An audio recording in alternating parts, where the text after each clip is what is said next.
بسم اللہ الرحمن الرحیم۔ ملحدین کا یہ دعویٰ ہے کہ ہم نے الحاد کو اس لیے قبول کیا ہے کیونکہ الحاد ایک معقول فکر اور نظریے کا نام ہے۔ یہ خالصتاً عقلی بنیادوں پر استوار ایک نظریے اور ایک فکر کا نام ہے جس کو ہم عقلی طور پر ثابت کر سکتے ہیں۔ تو ہمارا نقطہ نظر یہ ہے کہ الحاد ایک غیر معقول نظریہ ہے جس کو عقلی بنیادوں پر ثابت نہیں کیا جا سکتا، کیونکہ الحاد کے منظرنامے میں ہماری فکر و تدبر کی صلاحیت کی وضاحت نہیں کی جا سکتی کہ یہ کہاں سے آئی، کیونکہ اگر یہ تسلیم کیا جائے کہ فکری صلاحیت طبعیاتی اعمال کے تسلسل کا نام ہے جیسا کہ ملحدین کا دعویٰ ہے، تو طبعیاتی اعمال اندھے اور غیر معقول ہیں۔ جو چیز خود اندھی اور غیر معقول ہے وہ بصیرت اور معقولیت کو کیسے پیدا کر سکتی ہے؟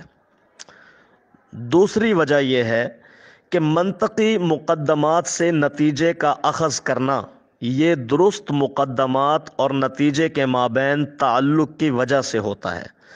چونکہ یہ تعلق غیر حسی اور غیر مادی ہے، لہذا ثابت ہوا کہ عقلی نظر اور فکر و استدلال کی صلاحیت مادی اور طبعیاتی اعمال کا نتیجہ نہیں ہے۔ نمبر 3، ہماری فکر و نظر اور استدلال کی صلاحیت طبعیاتی اعمال کے تسلسل کا نام ہے۔ یہ بات سائنس سے بھی ثابت نہیں کی جا سکتی، یعنی ملحدین کا یہ دعویٰ سائنس سے بھی ثابت نہیں کیا جا سکتا، کیونکہ جس درست منطقی نتیجے کو ہم اپنے ذہن میں دیکھ لیتے ہیں، اس ذہنی بصیرت کی تصدیق کسی بھی تجرباتی مشاہدے کے ذریعے نہیں کی جا سکتی، کیونکہ سائنس صرف انہی چیزوں سے معاملہ کرتی ہے جو کسی نہ کسی طرح تجربے اور مشاہدے میں آ سکتی ہوں۔ دوسری بات یہ ہے کہ فکر و نظر اور استدلال کی صلاحیت کی سائنسی وضاحت شروع کرنے سے پہلے خود سائنس کو فکر و نظر کی صلاحیت درکار ہوتی ہے، لہذا سائنس اس مسئلے کی وضاحت کرنے سے قاصر رہتی ہے۔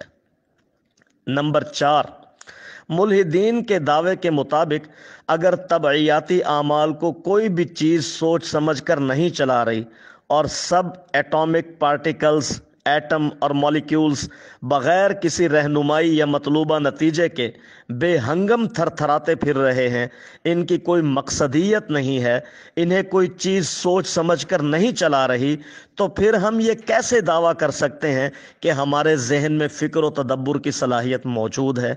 کیا فکر و تدبر اور بصیرت بے مقصد اور بے ہنگم اور بے سمت تھر تھراہٹ کا نام ہے؟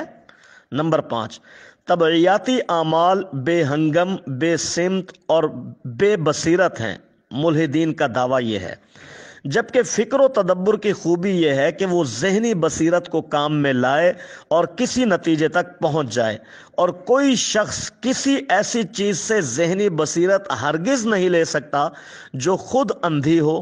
لہٰذا اگر یہ تسلیم کیا جائے کہ فکر و تدبر کی صلاحیت غیر معقول طبعیاتی اعمال کا نتیجہ ہے جیسا کہ ملحدین کا دعویٰ ہے، تو یہ اس بات کو ماننے کے مترادف ہے کہ کوئی بھی چیز نتھنگ سے وجود میں آ سکتی ہے، نیستی سے وجود میں آ سکتی ہے، جبکہ ملحدین کا عقیدہ یہ ہے کہ نتھنگ سے صرف نتھنگ ہی وجود میں آتی ہے۔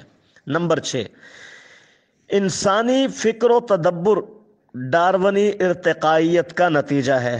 یہ بھی ملحدین کا دعویٰ ہے، لیکن اس دعوے کو بھی ثابت نہیں کیا جا سکتا، کیونکہ اگر یہ دعویٰ کیا جائے کہ ہمارے دماغ ترقی کرتے کرتے فکر و تدبر کی صلاحیت سے مالا مال ہو گئے، کیونکہ فکر و تدبر کی صلاحیت اور سچے اعتقادات کی صلاحیت ہماری حیات کے لیے ضروری تھی، تو اس دعوے کے ساتھ کئی مسائل ہیں، کیونکہ ارتقاء زندہ رہنے کے لیے مددگار صلاحیتوں کے حصول کا نام ہے، نہ کہ منطقی طور پر درست نتائج تک پہنچنے کی صلاحیتوں کا حصول۔